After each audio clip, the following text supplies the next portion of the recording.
High court భవనం పూర్తి కావడంపై Bezawada bar association అధ్యక్షుడు సత్యనారాయణ హర్షం వ్యక్తం చేశారు. దీనివల్ల కక్షిదారులకు కష్టాలు తొలగనున్నాయని వెల్లడించారు. స్థానిక న్యాయవాదులకు న్యాయ నిపుణుల్ని కలిసే అవకాశం వచ్చిందన్నారు.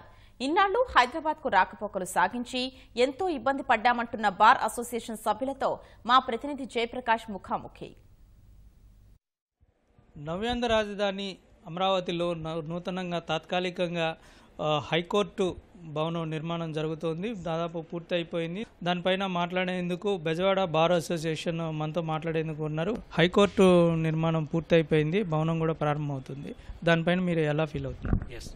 నేలపాడులో నిర్మాణం జరుగుతున్న హైకోర్టు ప్రదేశానికి వెళ్ళి చూసాము. ఆ భవనం చాలా చక్కగా కట్టారు.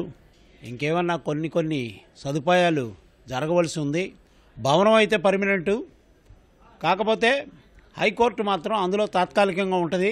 ముఖ్యంగా గుంటూరు, కృష్ణా జిల్లాల్లో ఉన్న న్యాయవాద మిత్రులకు చాలా ఉపయోగకరంగా దగ్గరగా ఉంటుంది. కాబట్టి కొద్దిగా దూర ప్రాంతాల నుంచి వచ్చే న్యాయవాదులకు కూడా హైదరాబాదు వెళ్ళి ఇదివరకు కేసులు చేసుకునేవాళ్ళు ఇప్పుడు ఇక్కడ దగ్గరలో వచ్చింది. కాబట్టి అన్ని జిల్లాలు, ఏలూరు కానీ, అక్కడ వెస్ట్ గోదావరి కానీ, లేకపోతే ఇటువైపు ప్రకాశం జిల్లా కానీ ఎవరైనా కానీ న్యాయవాదులకు అందుబాటులో ఉంటుంది హైకోర్టు.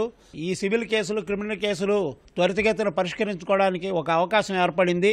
ఆ తర్వాత లిటిగేషన్ కూడా ఈ రోజున హైదరాబాద్ వెళ్ళి చేసుకోవాలంటే చాలా ఎక్స్పెన్సివ్. ఈ రోజున దగ్గరలో కోర్టు వచ్చింది కాబట్టి కక్షిదారులకు కూడా మేము కొద్దివి ఈ ఎక్స్పెన్సెస్ కానీ ఇవి కానీ చాలా తగ్గించి వాళ్ళకి మా సేవలు అందించడానికి మేము సకల విధాల ప్రయత్నం చేస్తామని తెలియజేస్తున్నాం. మీరు చెప్పండి, మీరు ఎలా ఫీల్ అవుతున్నారు? ఇప్పటి వరకు హైకోర్టు అంటే హైదరాబాద్ వెళ్లాల్సిన పరిస్థితి ఉండేది. ఇప్పుడు ఇక్కడికే రావటం కక్షిదారులకు ఎటువంటి ఉపయోగాన్ని ఇస్తుంది? మీరు ఎలా అనుకుంటున్నారు? ఇవ్వండి, గతంలో మేము కేవలం హైకోర్టు బెంచ్ కోసం మాత్రమే పోరాడామండి. ఈరోజు టోటల్ హైకోర్టు మాకు అందుబాటులోకి వచ్చినందుకు చాలా హర్షిస్తున్నామండి. చంద్రబాబు నాయుడు గారికి కూడా తెలియజేసింది ఏంటంటే అడ్వకేట్స్ కూడా అక్కడ హౌస్ ఫ్లాట్స్ని అలాట్ చేస్తారు అని మేము ఆశిస్తున్నామండి. ఆ దిశగా కూడా వారు ప్రయత్నాలు చేయాలని మేము కోరుకుంటున్నామండి. ఇంతవరకు కూడా ఎన్నో వ్యయ ప్రయాసాలకు వచ్చి అందరూ కూడా హైదరాబాదు హైకోర్టుకు వెళ్ళాలంటే చాలా వ్యయంతో కూడుకున్నటువంటి పని. అయితే టైం వెచ్చించాల్సి వచ్చేది. వ్యయంతో చాలామంది లిటిగెంట్స్ కూడా అపీల్స్ వేయాలన్నా, రిట్ పిటిషన్స్ వేయాలన్నా కూడా చాలా ఇబ్బంది పాలవుతూ ఉండేవాళ్ళు. సామాజిక అంశాల మీద ఉద్యమించాల్సి వచ్చినా కూడా అంత దూరం ఎందుకు వెళ్ళటం లే అని చెప్పేసి వాళ్ళంతా కూడా అక్కడితో ఆగిపోయేవాళ్ళు. కానీ ఇప్పుడు ఏంటంటే మనకి హైకోర్టు పక్కకు రావడం ద్వారా, నేలపాటు రావడం ద్వారా ఇప్పుడు ఇటువంటి సామాజిక అంశాల మీద ఎవరైతే ఉద్యమించాలని అనుకుంటున్నారో, న్యాయం కోసం ముందుకు రావాలని అనుకుంటున్నారో వాళ్ళందరికీ కూడా ఇది ఒక పండగ. ఎందుకంటే వ్యయం తక్కువ అవుతుంది, ప్లస్ టైం కూడా సేవ్ అవుతుంది. కాబట్టి వాళ్ళందరూ కూడా పలు అంశాల మీద హైకోర్టుకి అప్రోచ్ కావడానికి కూడా అమూల్యమైనటువంటి సమయం ఇది అని చెప్పేసి మేము భావిస్తూ ఉన్నాము.